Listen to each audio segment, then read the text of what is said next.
जय जय जय श्री राधे, जय जय श्री राधे, जय जय श्री राधे। भक्ति भक्ति भगवंत गुरु चतुर्नाम बपुए, इनके पद बंधन किए नाशे बेग्नियने। श्याम प्यारी कुंज बिहारी, जय जय श्री हरिदास दुलारी। श्याम प्यारी कुंज बिहारी, जय जय श्री हरिदास दुलारी। श्याम प्यारी कुंज बिहारी, जय जय श्री हरिदास दुलारी। श्री रामानंदाचार्य जी का आगे का शेष चरित्र वर्णन कर रहे हैं।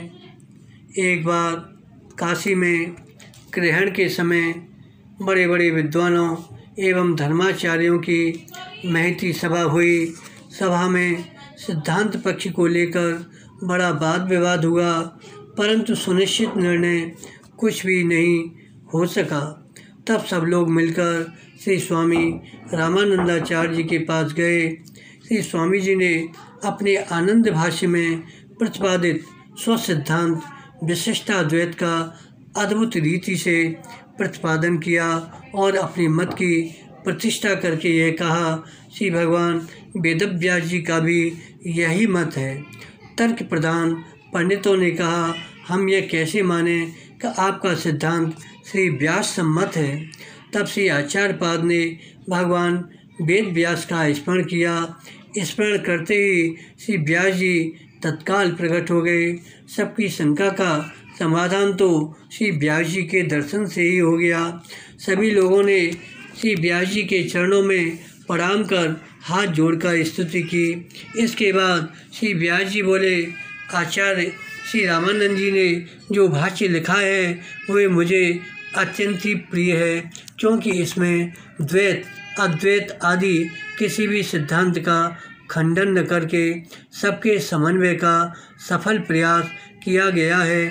आप सब लोग समस्त वाद विवादों को छोड़कर गंभीरता से विचार करेंगे तो आनंद भाष्य की यथार्थता में संदेह नहीं रह जाएगा। इतना कहकर श्री व्यास जी अंतर्ध्यान हो गए। सब लोगों ने श्री स्वामी जी की महामहिमा को श्री व्यास जी के द्वारा प्रमाणित पाकर उनकी शरण ग्रहण की और श्री चरणों में वंदन कर अपने अपने घर को गए। भक्ति का व्यापक प्रचार करने के लिए श्री स्वामी रामानंदाचार्य जी अपने शिष्य परकर को साथ लेकर दिग्विजय यात्रा करते हुए संपूर्ण भारत के तीर्थों का पद भ्रमण किए। आप जहाँ भी गए आपके श्रेयस सौरभ से आकृष्ट होकर सब लोगों ने आपका बड़ा सम्मान किया। आपके उपदेशों को श्रवण करके बड़े बड़े विद्वान तार्किक मंत्रमुग्ध होकर बिना शास्त्रार्थ के ही आपका सिद्धांत स्वीकार कर लेते। यदि कदाचित किसी ने शास्त्रार्थ किया भी तो वह शिष्यों से ही हार कर अंत में शरणागत हो गया। आप काशी से प्रयाग होते हुए श्री चित्रकूट गए। वहाँ भक्तों के आग्रह से आपने भगवान श्री राम की वनवास लीला का दर्शन कराया। श्री स्वामी जी की कृपा से सबने प्रत्यक्ष देखा कि सीताराम लक्ष्मण जी पर्णकुटी में विराजमान हैं। प्रभु के दर्शन के लिए वहाँ मुनियों का समुदाय उपस्थित है।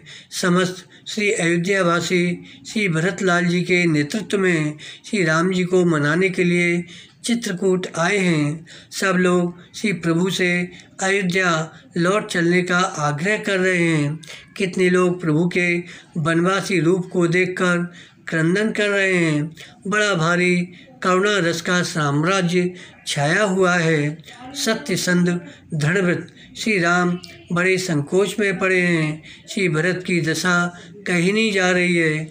ये सब प्रेमपूर्ण चरित्र देखकर संघ के सब संतों को जर्जर अश्रुपात होने लगा। तब श्री स्वामी जी ने सबको सावधान किया।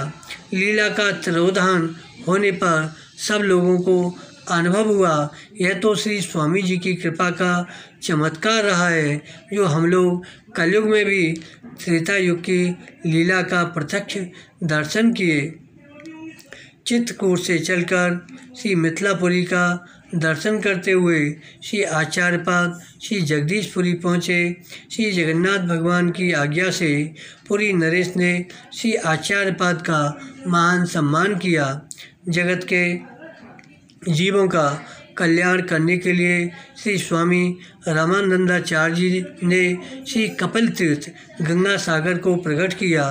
यह अति प्राचीन परम सिद्ध प्रसिद्ध पुण्य स्थल काल के प्रभाव से लुप्त हो गया था। वहाँ पर श्री कपिल देव भगवान तपस्या करते हैं। यहीं पर गंगा जी सहस्त्रधारा होकर समुद्र में मिली हैं और राजा सगर के 60,000 पुत्रों का उद्धार भी किया है। यह पुनीत तीर्थ कलयुग के समस्त पापों एवं जीव के तीनों तापों को नष्ट करने वाला है। श्री स्वामी जी इस तीर्थ का शोध करके शिष्यों सहित वहां पहुंचे।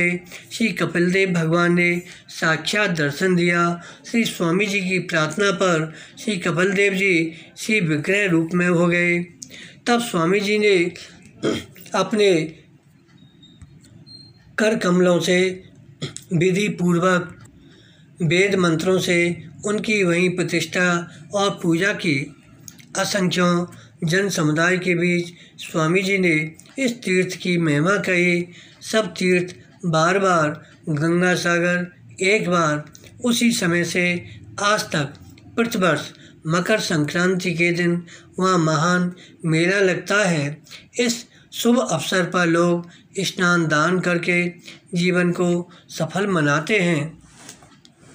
श्री जगदीशपुरी के राजा ने प्रार्थना की, हे प्रभु, कभी कभी समुद्र सीमा का अतिक्रमण करके पड़कर नगर में आ जाता है, जिससे कि बड़ी क्षति होती है, लोगों को बड़ा कष्ट होता है।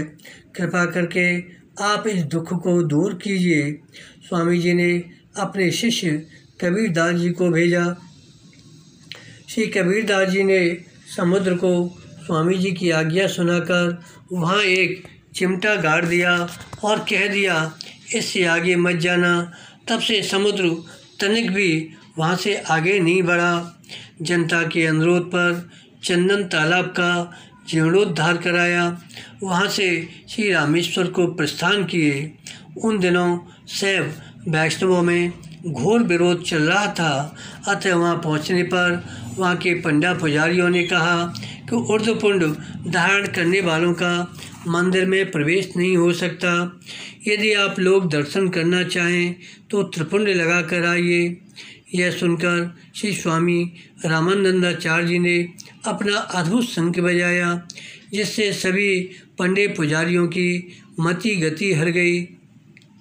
भगवान शिव जी ने आकाशवाणी की, हे पुजारियों, तुम लोग शीघ्र श्री रामानंदाचार्य जी को आदरपूर्वक मंदिर में लगा लाओ, उनको मेरे ही समान समझो।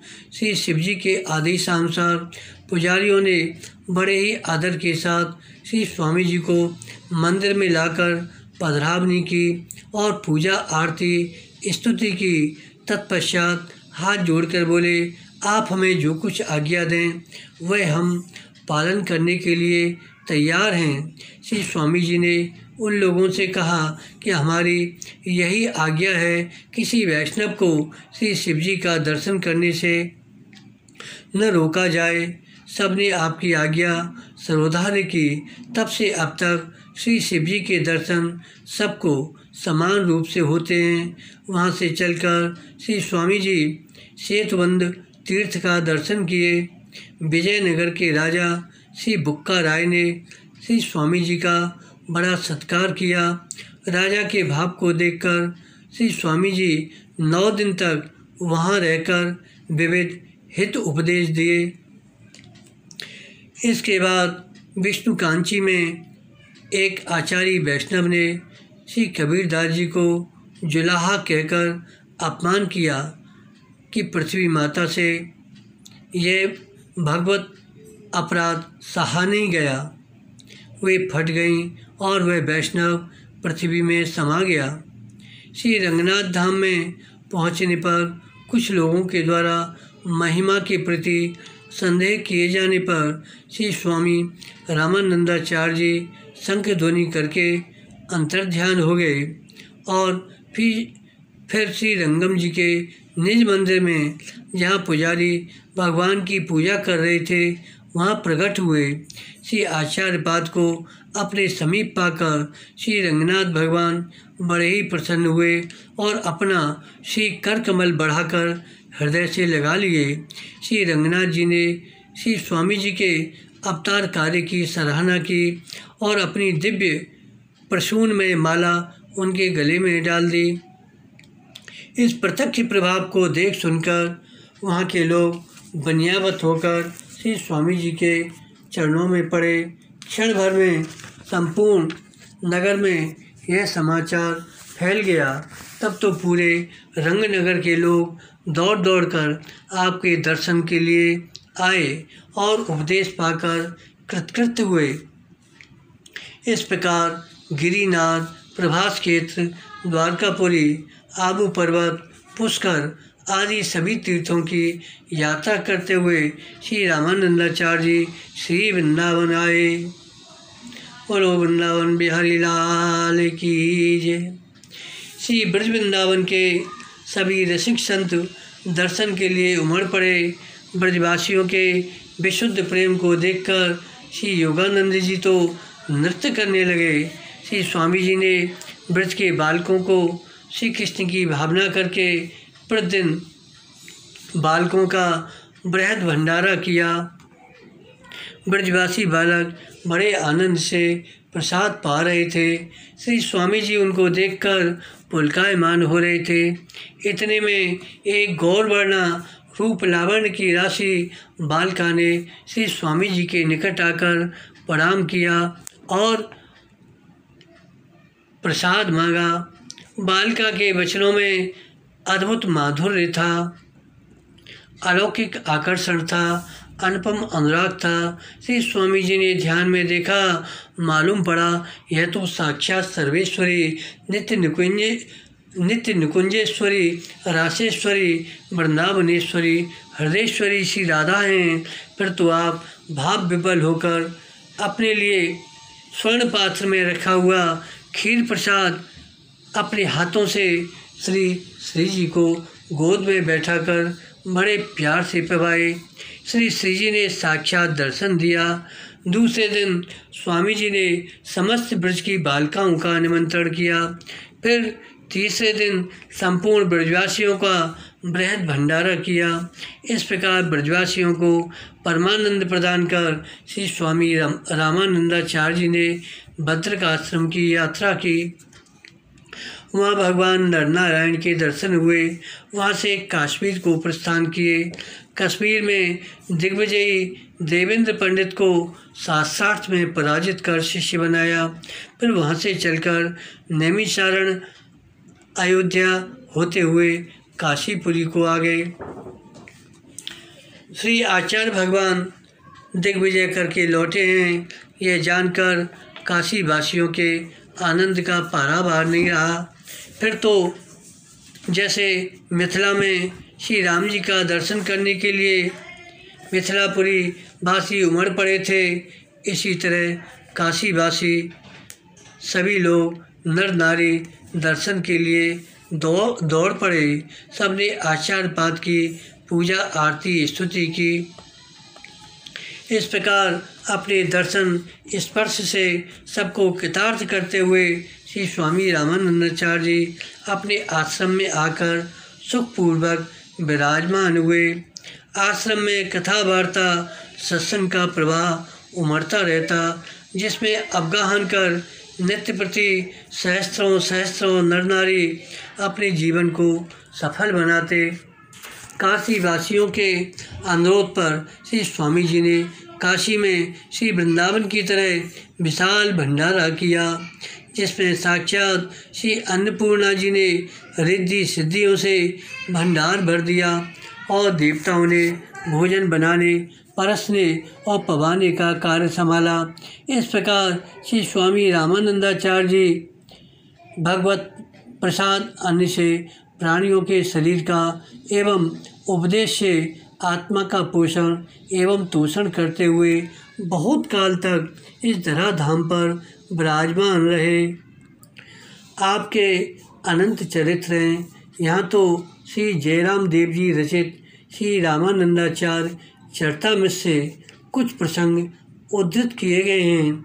आपके सभी और भी चरित्र आगे शिष्य प्रकरण के चरित्र में वर्णन कहे जाएंगे। आपकी परम उदारता का सबसे बड़ा प्रमाण यह है कि ऊंच नीच का भेदभाव छोड़कर आपने प्राणी मात्र को भक्ति प्रदान की।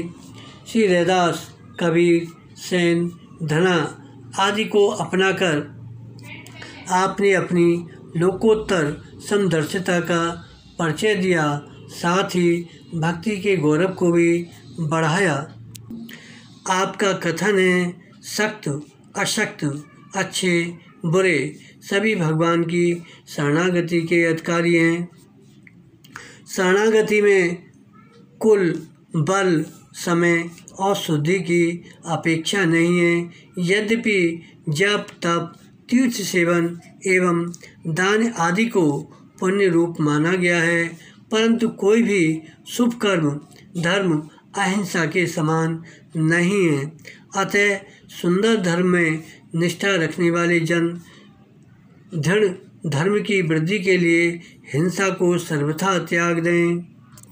भगवान का दिव्य संकेत पाकर श्री स्वामी रामानंदाचार्य जी विक्रम संवत 1515 श्री राम नवमी के दिन यह लीला संवरण कर अपने नित्य स्वरूप में स्थित हो गए।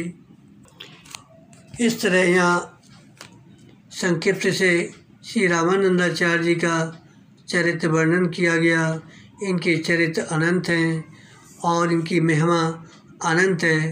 बोलो श्री रामानंदाचार्य जी महाराज की जय, भक्त भगवान की जय। जय जय श्री राधे, जय जय श्री राधे, जय जय श्री